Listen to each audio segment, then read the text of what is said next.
This is what $2 billion worth of damage looks like, and what caused it is absolutely terrifying. Let's find out why, alongside uncovering why there was a massive hole in Chicago for 2 decades, why so many of these bridges keep collapsing, and more, as we explore the most expensive mistakes in all history.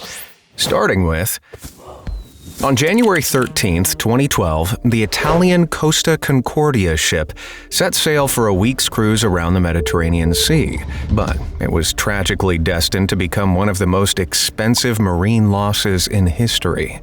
A few hours after leaving Civitavecchia, the captain, Francesco Schettino, deviated from the standard course by ordering a maritime salute while approaching the island of Giglio, an area known for rocky outcrops. The salute, meant to impress passengers and people on shore by skirting relatively close to the land, began to unravel when dangerous terrain became visible.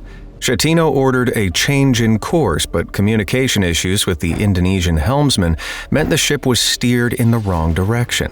In the 13 seconds it took to rectify, the ship ran aground with 1,023 crew members and 3,206 passengers on board, suffering a 174-foot tear on the left port side and flooding in 5 key areas before capsizing and claiming the lives of 32 people. An operation to refloat and free the ship from the huge rocks it was embedded in began in September 2023, costing a record-breaking $1.2 billion. The captain and 4 other crew members were tried and sentenced for misconduct. Captain Schettino was specifically sentenced for 16 years in prison for his actions, after it was found that not only was he responsible for the inappropriate, dangerous salute, but he'd also been distracted from his duties by a Moldovan dancer he'd illegally brought onto the bridge for, romantic company. The total cost of the disaster is now an estimated $2 billion, more than 3 times the $612 million it cost to build, which included victims' compensation, lawsuits of $93 million, salvage costs, and $100 million for the ship to be broken into scrap metal. Back in the year 2000, one of the worst peacetime submarine accidents in history took place off the coast of Russia. The 18,000-ton nuclear submarine Kursk was in the middle of a training exercise in the Barents Sea when all of a sudden a huge explosion ripped through the area. It was followed a few minutes later by an even larger explosion which ripped a massive gash in the forward bow of the 508-foot-long submarine. Wrecked by the blasts, the Kursk sank about 350 feet beneath the waves. Of the 118 crew, just 23 managed to survive the initial explosions and were stranded hundreds of feet underwater. But sadly, international rescue teams couldn't reach them in time, and all the crewmen tragically perished. When pressed for answers about the doomed sub, Russian officials claimed it could have been caused by a collision with a foreign submarine or an underwater World War II bomb, but the truth eventually surfaced. A Russian Navy board determined that one of the Kursk's 65-75A super heavyweight torpedoes had leaked and exploded in its chamber from a faulty weld. Like many torpedoes, these 65-76As used hydrogen peroxide as underwater fuel, but this chemical compound can become explosive if it comes into contact with a catalyst, which in this case was the copper lining of the torpedo tubes.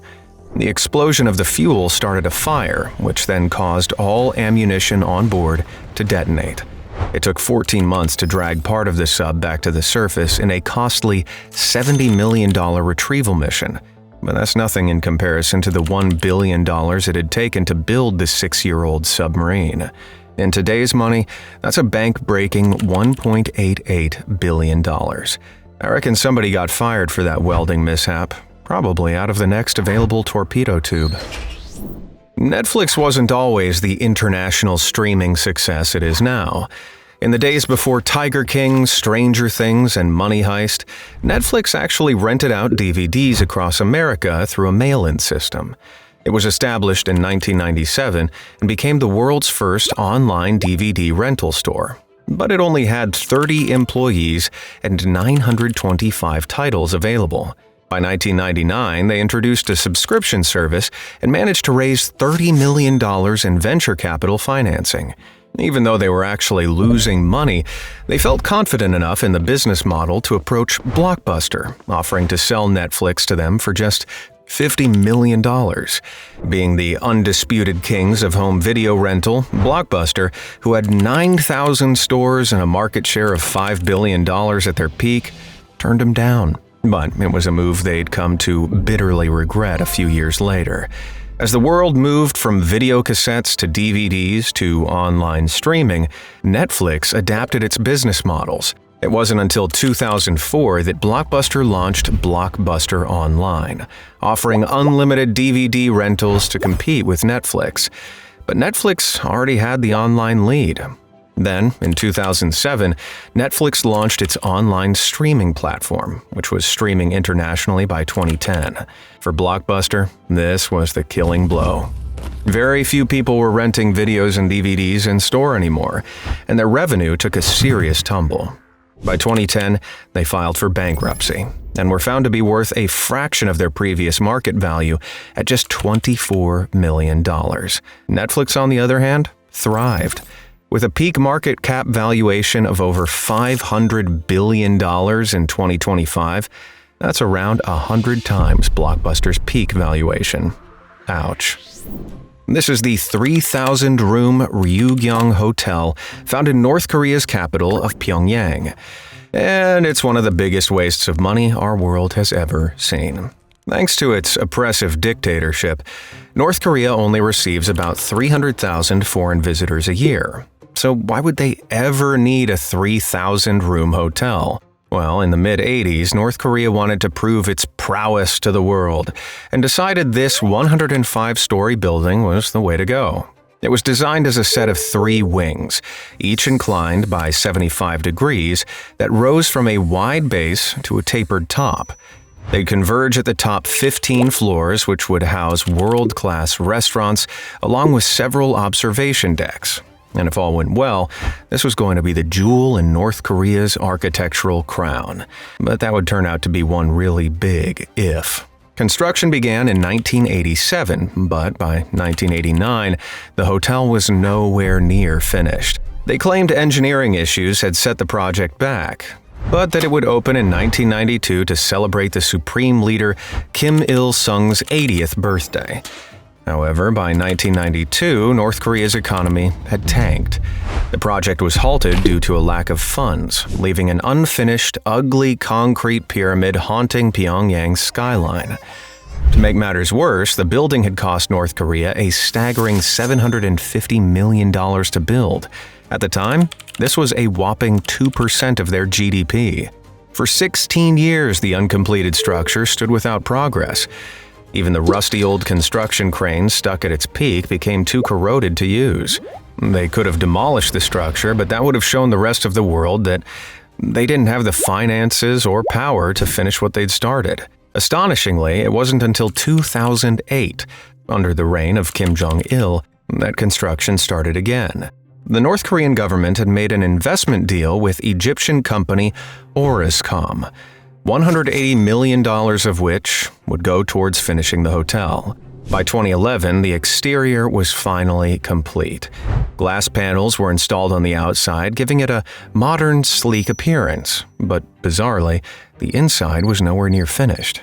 In 2012, the year of its supposed opening, a group of tourists were granted a one-time visit into the heart of the hotel. Vast expanses made of hard, cold concrete greeted them from every angle, without any furnishings, fittings, or furniture. It wasn't even hooked up to the main power grid.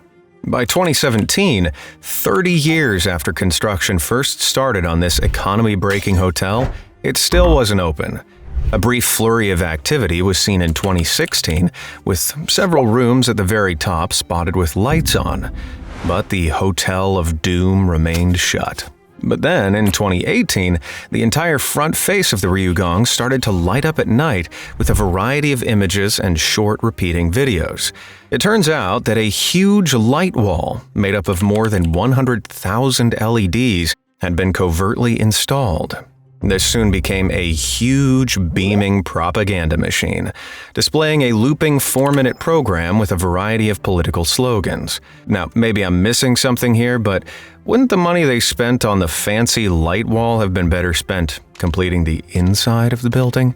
Either way, today construction work continues to stop and start, but the government still hasn't confirmed any opening day for the hotel. One thing they can claim, though, their massive failure of a hotel is now listed as the world's largest unoccupied building in the Guinness World Records. Great job, guys! This monumental mistake dates back to 1624, when the Swedish king ordered one of the most spectacular warships the world has ever seen. The Vasa, a new flagship of the Swedish Navy, was unveiled on the 10th of August, 1628. But to the horror of thousands of excited onlookers, it barely left Stockholm's Bay before it sank 105 feet below the surface. With the first gust of wind, the warship immediately capsized, humiliating the king, who blamed the long-dead designer Heinrich Heibertson for its failures. In the king's currency, the ship cost more than 200,000 Rex dollars to build, which amounted to over 5% of Sweden's gross national product for the year.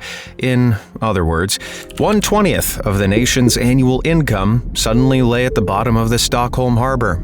If the equivalent percentage was spent on a single ship today, that would equal $25.6 billion.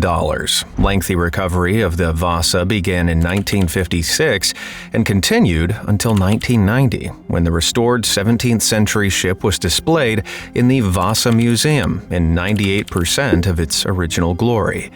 Although official salvage costs were unrecorded and partly funded by the Navy, modern estimates for the recovery of a ship of its size are between $55 to $110 million. Archaeological examination suggests that poor design was to blame for this major mishap, as the gun deck was far too heavy. So, toppled by a gust of wind, this undoubtedly became one of history's greatest flops. The Chernobyl nuclear disaster of 1986 is undoubtedly the biggest socioeconomic accident in peacetime history, and the death toll, including those who die from the ensuing cancer years later, is now expected to be in the tens of thousands.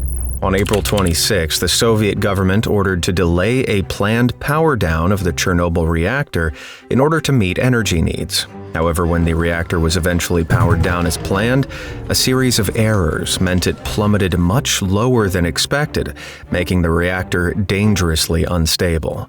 In a desperate effort to counteract this, an emergency shutdown was attempted, but due to a design flaw in the reactor's control rods, which usually regulate the nuclear reaction, a devastating chain reaction occurred.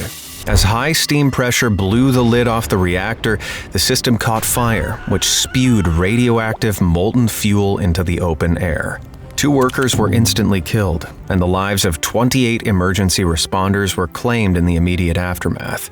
The fire took over a week to extinguish, and the repercussions are still being felt today. Recently, a huge gripping claw in Pripyat, used to lift graphite rods after the disaster, has been declared so radioactive that it could cause long-term fatal irradiation with a single touch.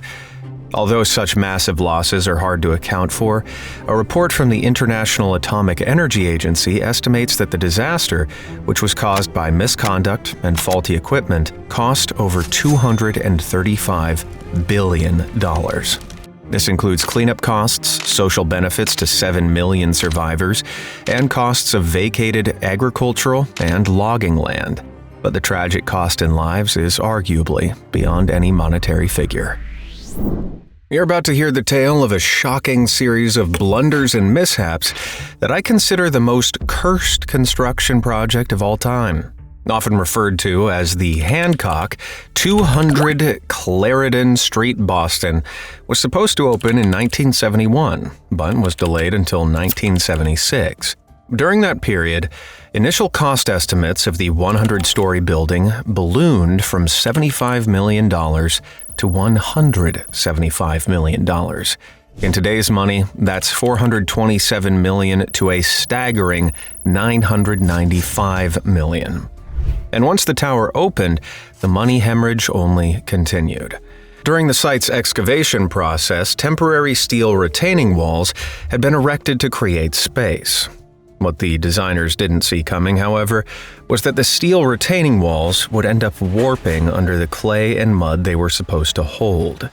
This caused the soil to shift, which damaged utility lines, the pavement, and nearby buildings, such as the historic Trinity Church, which won an $11 million lawsuit.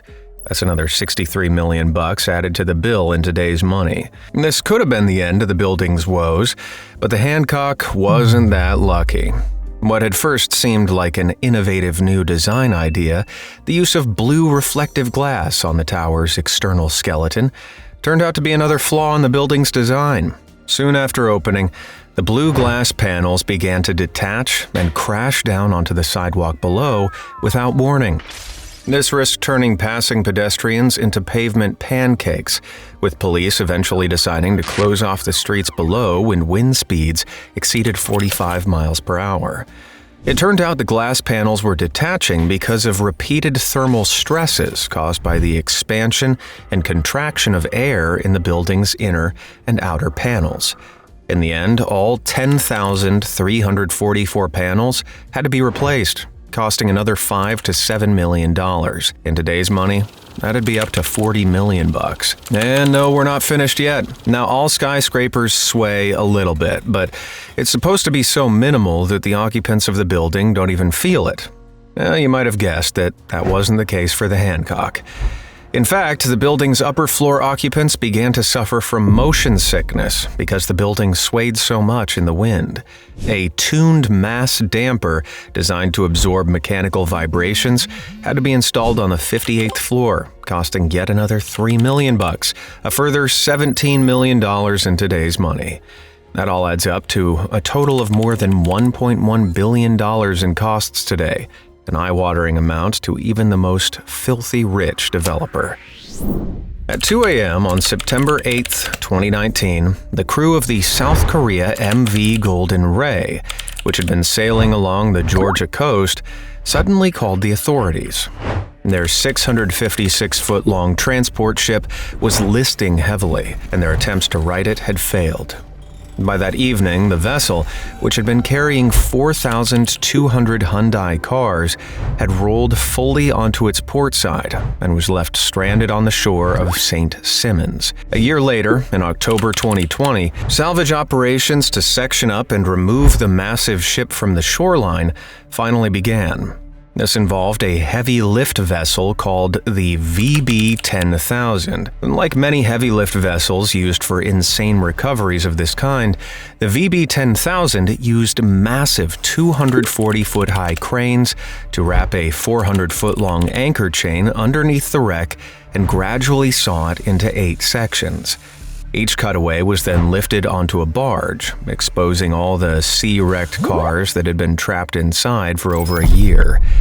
An investigation was launched, which discovered that the ship had been listing while it was in the dock loading the vehicles. It was below its loading capacity, but incorrect calculations by the chief officer meant the ship was left seriously short of the ballast water required to stabilize it.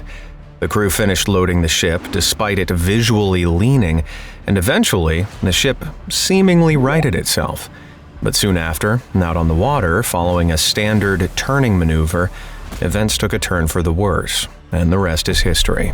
It was clear the ship wasn't in compliance with established stability check rules for large vessels, but it had left the port anyway. This tremendously bad decision, along with the complexity of the wreck, led to a humongous insurance claim of over $400 million.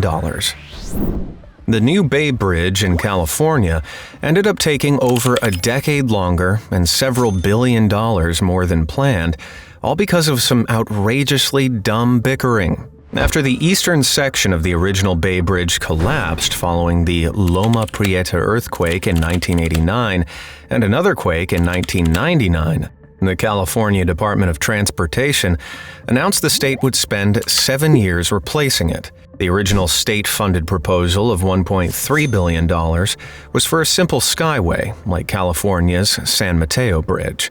But politicians and residents called for a more impressive Golden Gate-style structure. The mayors of San Francisco and Oakland then began contesting the alignment of the bridge on either side, delaying the process for a further 2 years. Eventually, a design was agreed on and the date of unveiling was set for 2004. But construction still hadn't started in 2001, and the cost was already up to $2.6 billion.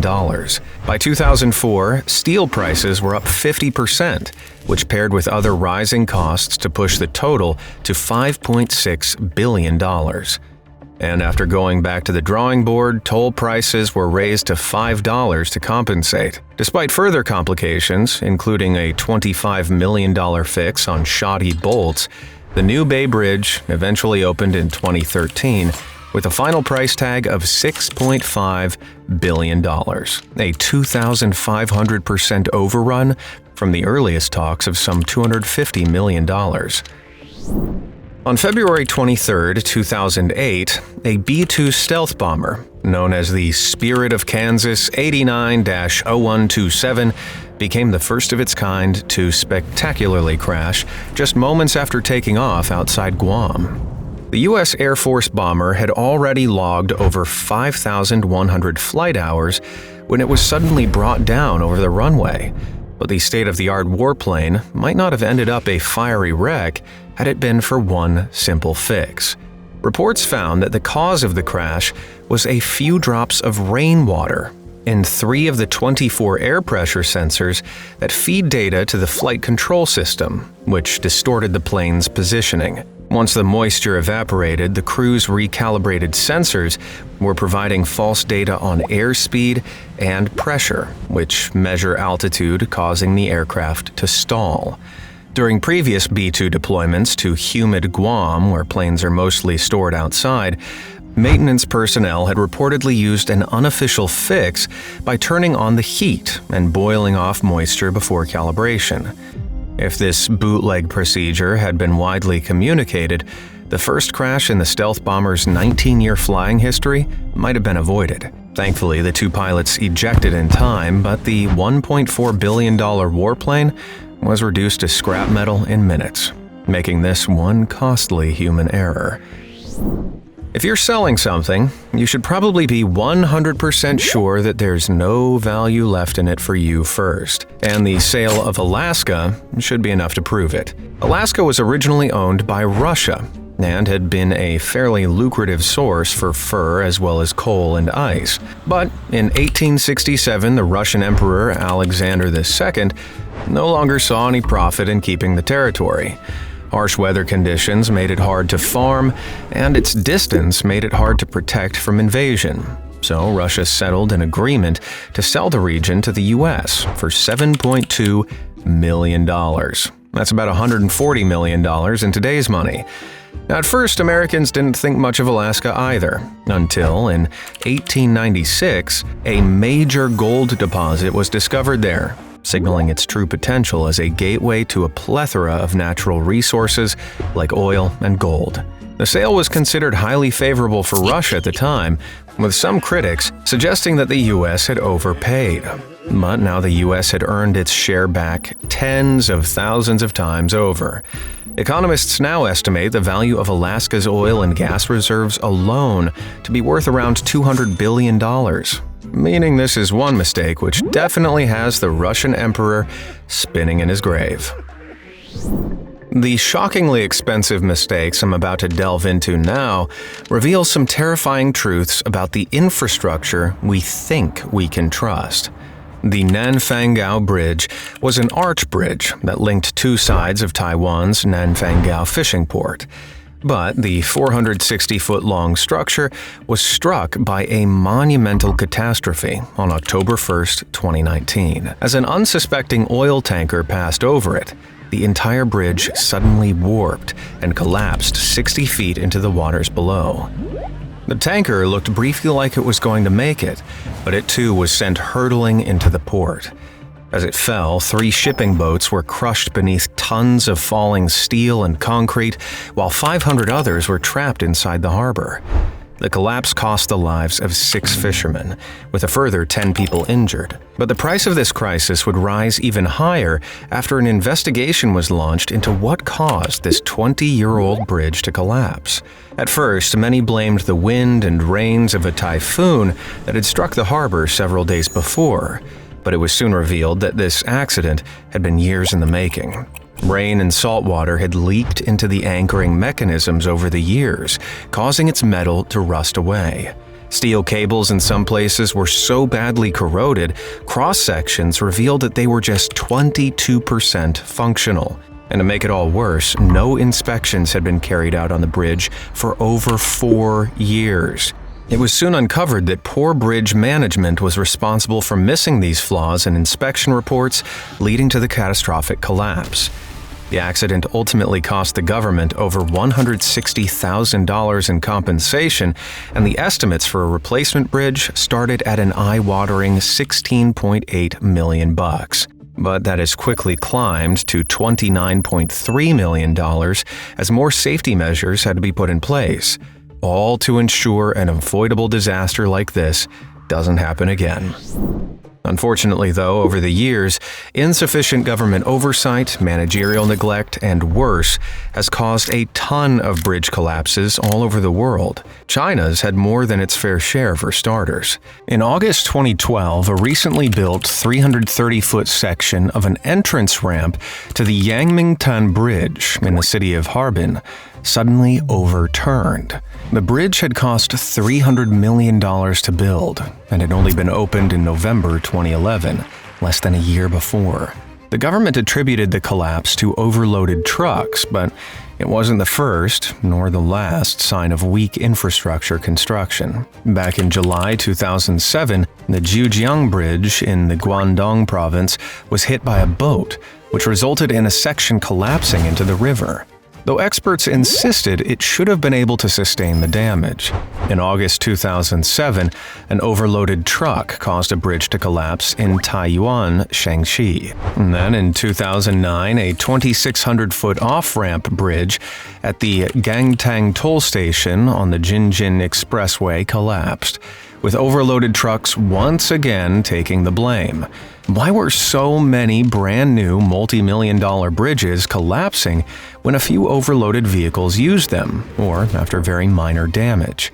Well, according to the Chinese Court of Public Opinion, the only answer was corruption. In 2016, transport official Chen Mingxian was charged with illegally accepting $4.4 million in bribes to divert hundreds of construction contracts to companies that used low-grade building materials. And that's just the tip of the iceberg. 54% of the 12,759 bribery cases prosecuted in China between 2014 and 2017 related to construction projects. Low-grade materials and rushed completion dates have continually left new bridges crumbling within the first few years of their erection. More recently, in December 2021, a huge section of the Wuhuang Expressway overturned. Yet again, massively overloaded trucks were blamed, but the bridge itself was barely 10 years old. So, either these bridges had been built to subpar standards, or the transport industry was being woefully under-regulated for weight monitoring. Either way, it seems set to continue to cost China millions if major changes don't occur. And Europe's not innocent either, not by a long shot. Very few, if any, bridge collapses compared to the level of negligence that contributed to Genoa's Ponte Morandi bridge collapse back in August 2018. The 3,900-foot viaduct over Italy's Polcevera River, railway lines, and buildings beneath connected two sides of one of the city's main valleys. Completed back in 1967, the bridge suffered a lot of issues from the get-go. The concrete used wasn't strengthened enough, meaning it was susceptible to cracks, water damage, and corrosion. By the 1970s, the bridge required constant maintenance because the concrete vehicle deck was becoming worryingly warped. Then, in the 1990s, it was found that the steel tendons in Pillar 11 were massively corroded. It was reinforced with external steel cables, but none of the other pillars were checked for this internal corrosion. By 2016, the Italian parliament had been informed multiple times that the bridge needed maintenance, as it was at the point of failing, but nothing was done. In 2017, an even more specific report anticipating the failure was released, noting anomalies in Pillar 9. It wasn't until June 2018 that ministers approved the works needed to fix it, costing about $22 million. However, delay after delay continued until the option to delay was taken out of their hands completely in the worst way possible. On August 1st, a crack in the road on the bridge was reported. Once again, nothing was done. Then on August 14th, 2018, during a torrential rainstorm, a giant 690-foot section of the Ponte Morandi Bridge collapsed, with many vehicles on it and the area fondly referred to as Little Brooklyn flattened underneath it. The company responsible for maintaining the bridge, Atlantia, claimed that a landslide was to blame. But then CCTV emerged showing that it was none other than Pillar 9 which gave way, and there was no landslide in sight. With such a troubled past and flawed design, it was eventually decided that the bridge would not be repaired, and the remnants were instead demolished as of June 2019.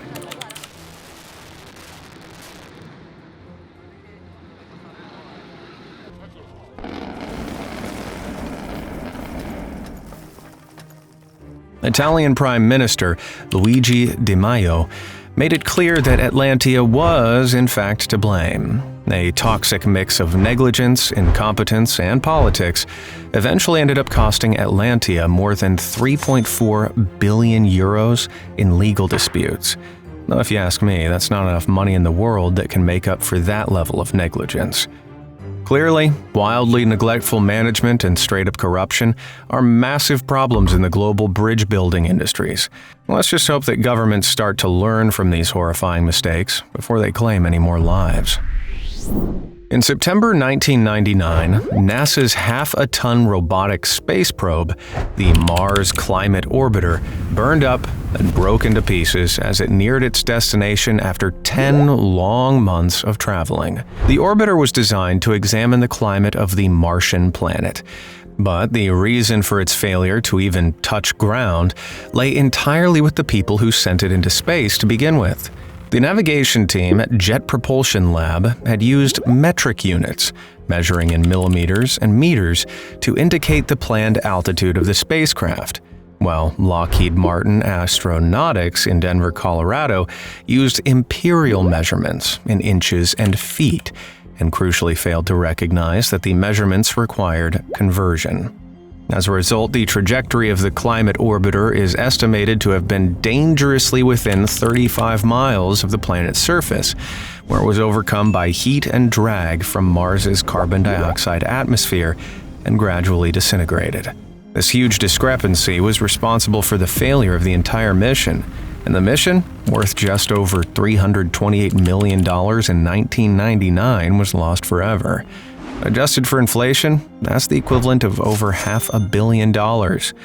I guess it pays to stick to one measurement system. The insane project we're about to delve into was a wild concept born out of spite and consequently doomed to fail.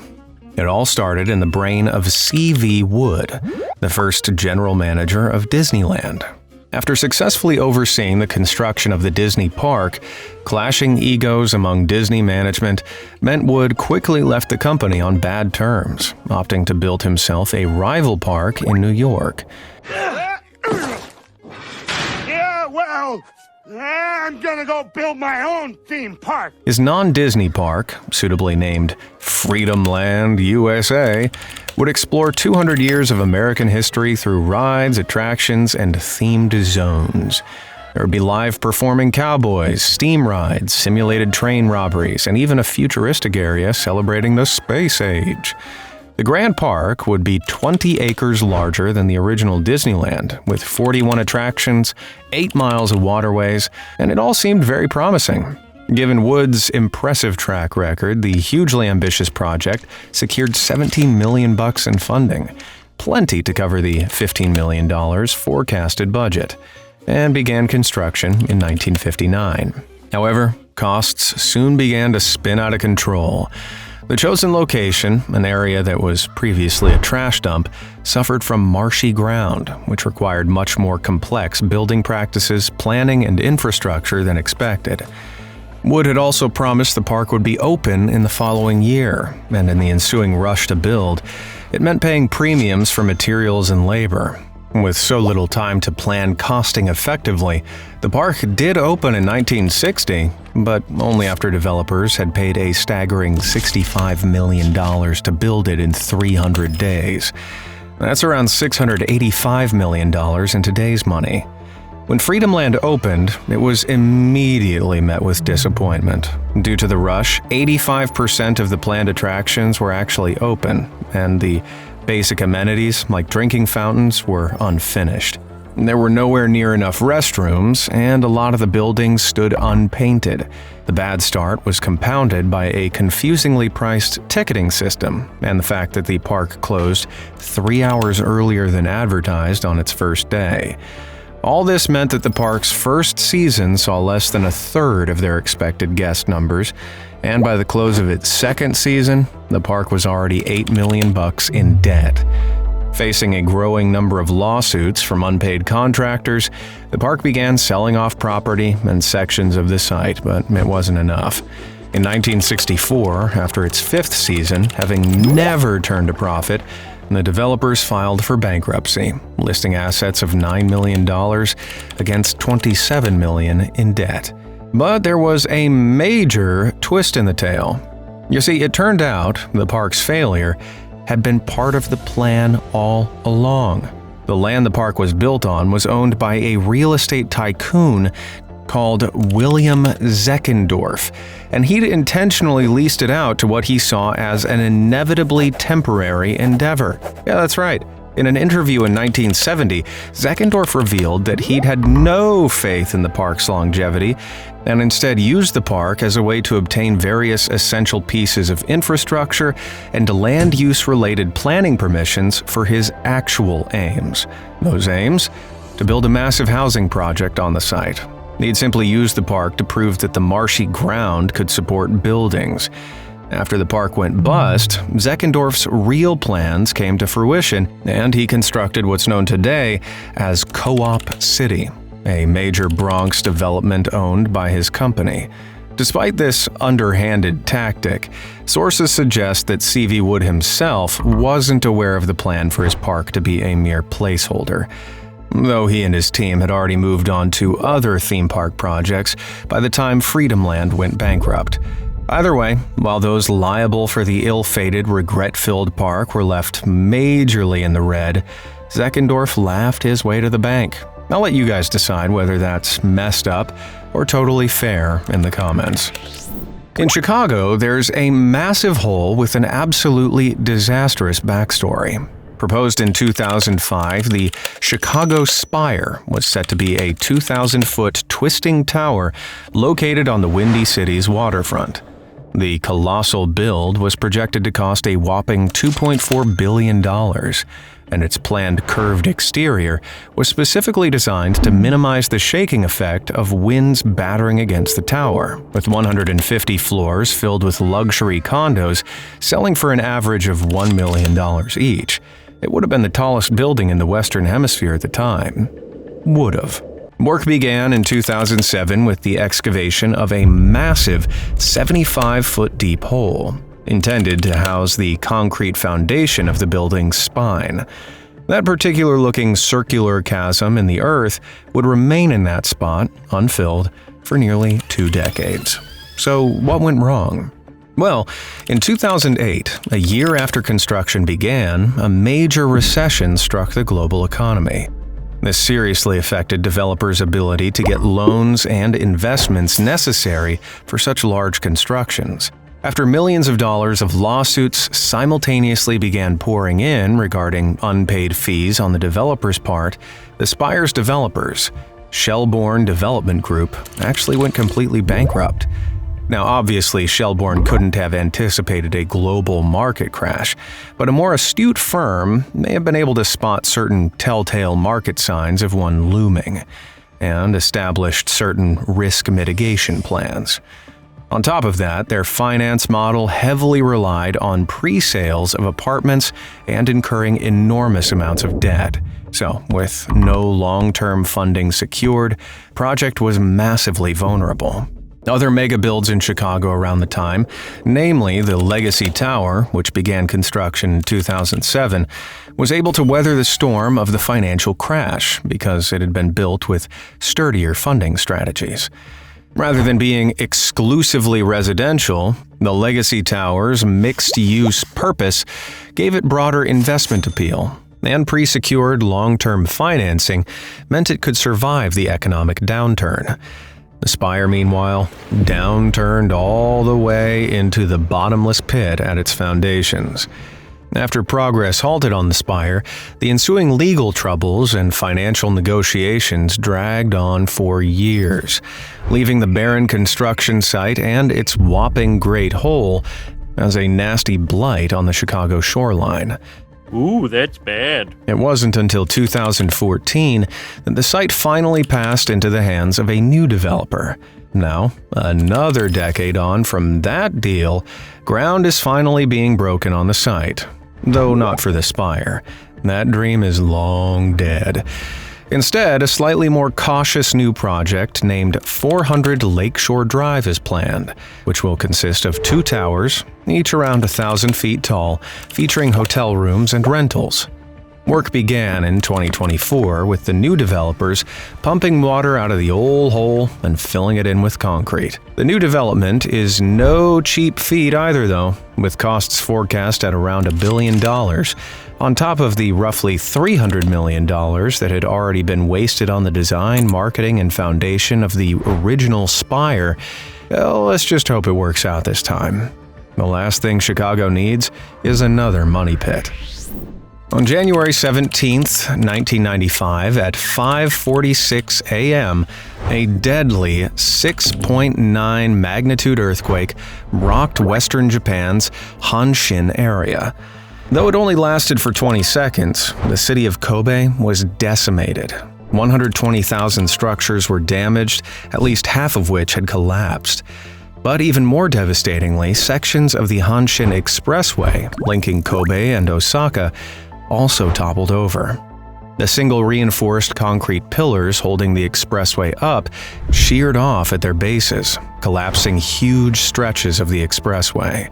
When the damage was reviewed, it was discovered that this massive elevated structure had been constructed nearly 30 years before under incredibly outdated safety standards of the 60s. The single-column supports proved brittle, with insufficient steel reinforcement, resulting in them snapping at their bases, and the soil below was insufficiently treated, amplifying the seismic shaking motion. It had been scheduled for a retrofitting to update it, but at that point the gesture was too little too late.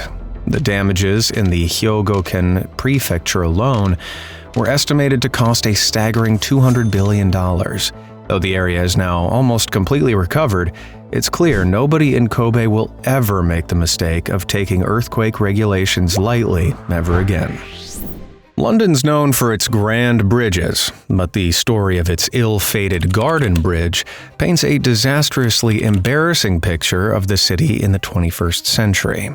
The plans for this new footbridge were very promising. It would have featured an hourglass shape covered with greenery, nicely connecting London's Temple area to the South Bank. Best of all, this picturesque construction was forecasted to cost a measly £60 million, or $80 million. Cracks began to show early in the planning process, though, like the fact that the planners called for regularly closing the so-called public space for private commercial events throughout the year. Pretty inconvenient to regularly lose access to a bridge due to corporate parties. This bridge-for-hire idea was tied to the fact that the construction was intended to be paid for largely by private donations. Emphasis on the intended. What really ended up happening is that cost forecasts and spending rapidly spiraled out of hand, and London taxpayers were forced to foot the bill. By 2017, the estimated cost to finish the project had skyrocketed to almost $270 million, triple the initial estimates. Along the way, a sizable chunk of funding had been moved away from private investors onto the unwitting London public, and $57 million was pulled out of taxpayer money. Then in August 2017, before a single brick was laid, the project was canceled completely to curtail the ballooning costs. The worst part? There was, and still is, absolutely nothing to show for that $57 million, as it was all blown on unused designs, never completed prepaid construction contracts, legal fees, and executive salaries. Well, at least some executives got a nice bonus, right? You must be very proud. The useless organizers of the project were found to have procured construction contracts long before the necessary funding and land rights had been secured. And continued mismanagement of resources meant building the bridge within any sort of reasonable budget was absolutely impossible. All in all, the project wasted over $70 million or 53 million pounds. Well, I guess Londoners will just have to make do with one of those other old hunks of junk they've already got, if they want to experience crossing a river the old English way. Successful theme parks can be money-making machines, but Florida's insanely controversial Splendid China was the polar opposite. This 75-acre model park in Citrus Ridge near Orlando cost $100 million to build and was intended to exhibit replicas of China's most iconic landmarks, while serving as a companion to Splendid China theme park in Shenzhen, China. After opening to some 3.5 million visitors in 1993, the Chinese government bought out its American partners to gain full ownership of the park, with property developer Josephine Chen, who came up with the idea, at the helm. Soon after, concerns arose that the park was being used as a gateway for communist propaganda, and Americans started losing interest. Protests also began regarding the recreation of religious exhibits that were not of Chinese origin, like the Potala Palace built by the Tibetan people, which was home to the successive Dalai Lamas since 1645. In November 1995, the Florida's Pinellas County School Board voted to ban trips to the park, and even a sudden name change to Chinatown in 1996 couldn't save it. By 1999, it was reported that Splendid China had lost $9 million each year, about $200 million in total, and its inevitable closure was set for December 31st, 2003. The site went up for sale at just $30 million in 2009, but suffered brutal looting and vandalism, which left it completely barren. Demolition officially began in May 2013, and by March 2016, the park was completely gone. In 1980, a drilling operation commissioned by Texaco triggered a cataclysmic series of events which turned an 11-foot-deep freshwater body of water in Louisiana, known as Lake Piegner, into a 1,300-foot-deep saltwater lake. On November 20th, a $5 million oil rig owned by drilling contractor Wilson Brothers accidentally breached the underwater Diamond Crystal salt mine, following a miscalculation by Texaco regarding its exact location. Around 13 billion liters of water were drained from the lake, washing salt, soil, and water into an ever-widening hole, which created a powerful vortex, sucking in the drilling platform, 11 barges, a tugboat, 65 acres of surrounding terrain, and even a small island in the center of the lake. Miraculously, no one was killed, but the real casualty was Texaco's pride and their wallet. The company paid $32 million to Diamond Crystal Salt Mine and $12.8 billion to a nearby botanical garden that was badly damaged by the incident, setting Texaco and Wilson Brothers back over the equivalent of $140 million today. If your taste for mega expensive mistakes hasn't been satiated, check out this video we made about the most ridiculous mega projects ever proposed. And hey, thanks so much for watching.